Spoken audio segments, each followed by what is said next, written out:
A visitor asked the master, "If I meditate 10 hours a day, how long till I get enlightened?" 10 years, the master replied. "That's ages. What if I meditate 12 hours a day?" 20 years, the master replied.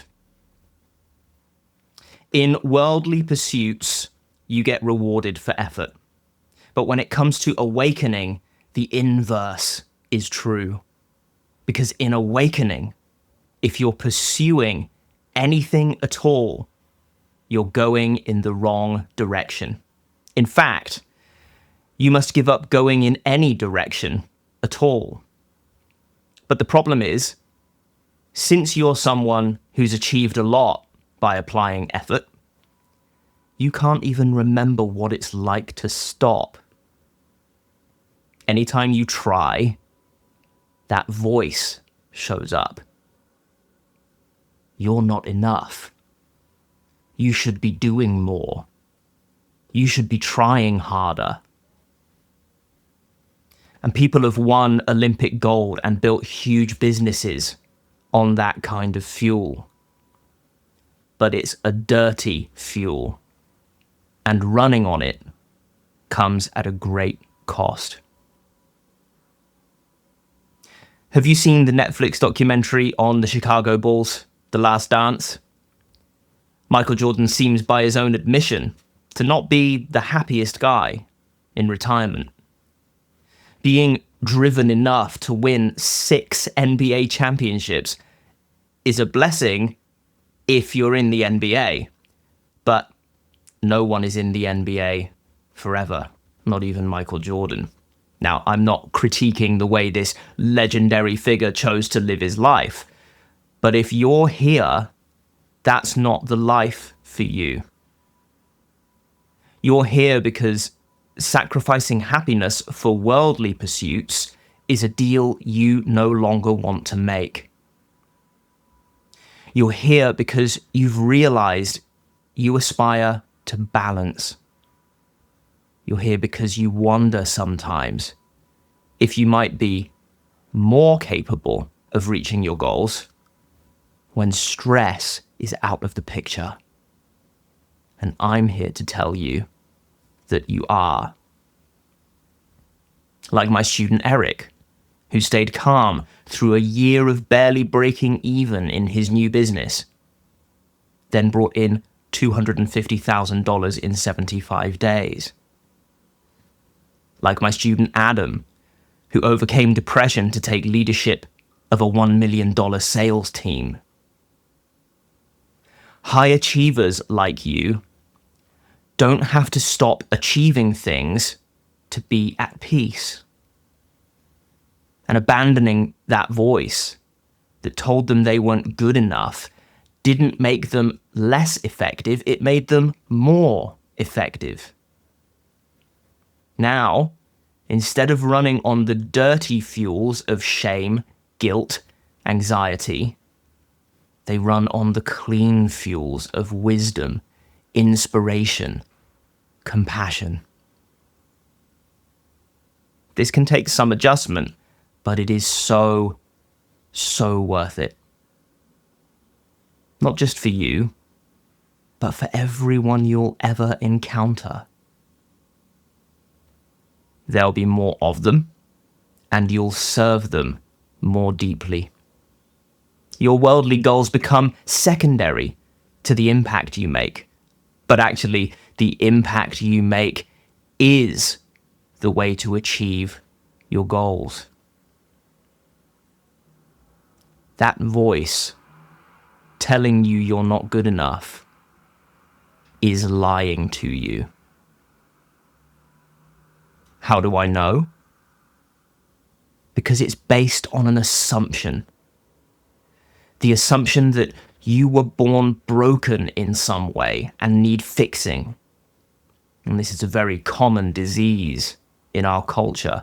Governments depend on it, capitalism runs on it, religions preach it. And it kept our ancestors alive, but it's no longer appropriate. In fact, it's a terrible hindrance And more importantly, it's simply untrue. What you really are is beyond flaws and faults. What you really are is the space in which flaws and faults come and go. Awareness. Intrinsically pure, wide open, and unaffected by anything that occupies it. Indeed, the you that you take yourself to be, your body, mind, emotions, comes and goes within this effortlessly clear space.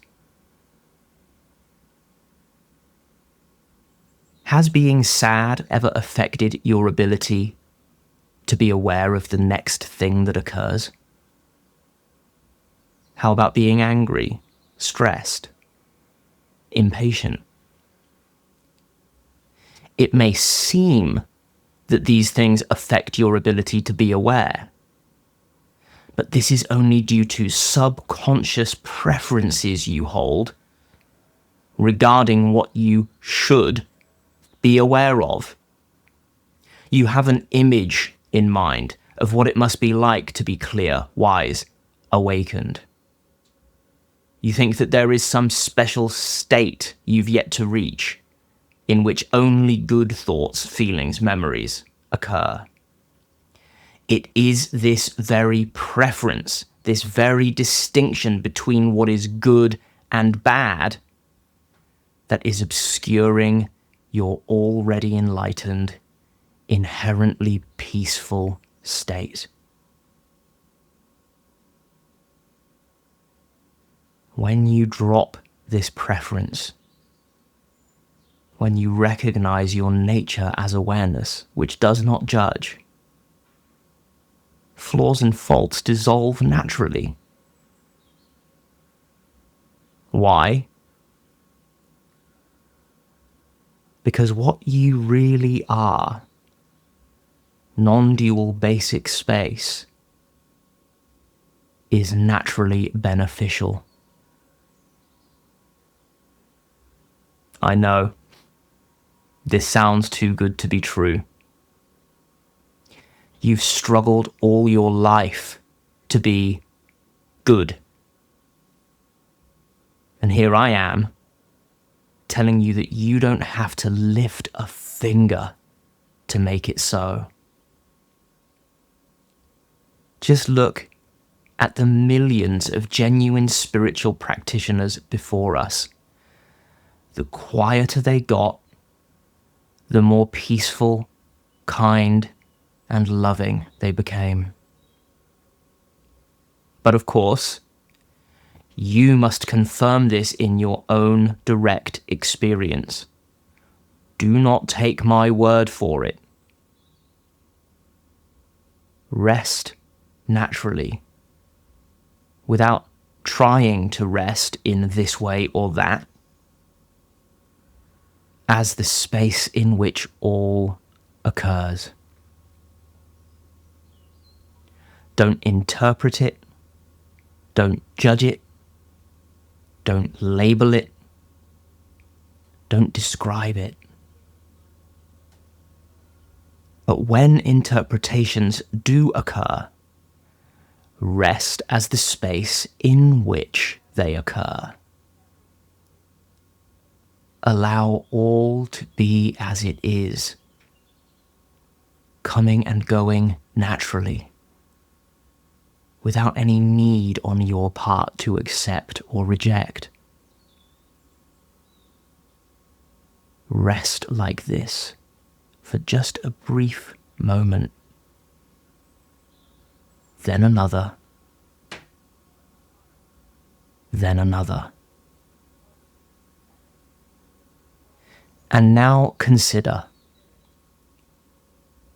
is this more or less peaceful than before?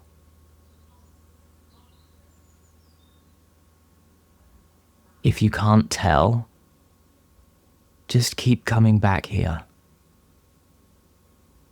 do all the stuff that tells YouTube you want more of these teachings. And if you want some personal guidance, take my 1-minute quiz. There's a link in the description. I'll tell you what's blocking you from living as this effortlessly peaceful nature and how to dissolve it. You are enough. In fact, you are by your nature greatly beneficial. If you don't believe me yet, come back here, keep investigating what I have to say, and prove it for yourself.